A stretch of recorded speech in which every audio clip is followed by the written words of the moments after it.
আসসালামু আলাইকুম। আমরা এখন আছি চাঁদপুর শহরে।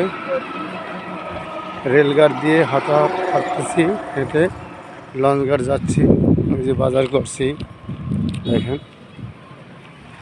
মুড়ি, চিড়া।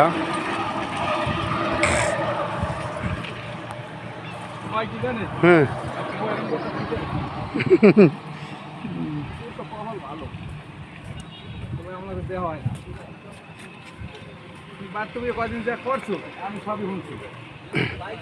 আর শয়তান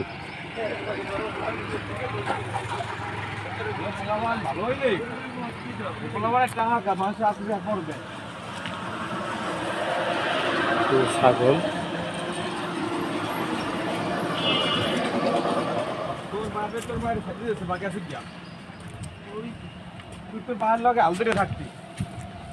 আমি কইছিলাম।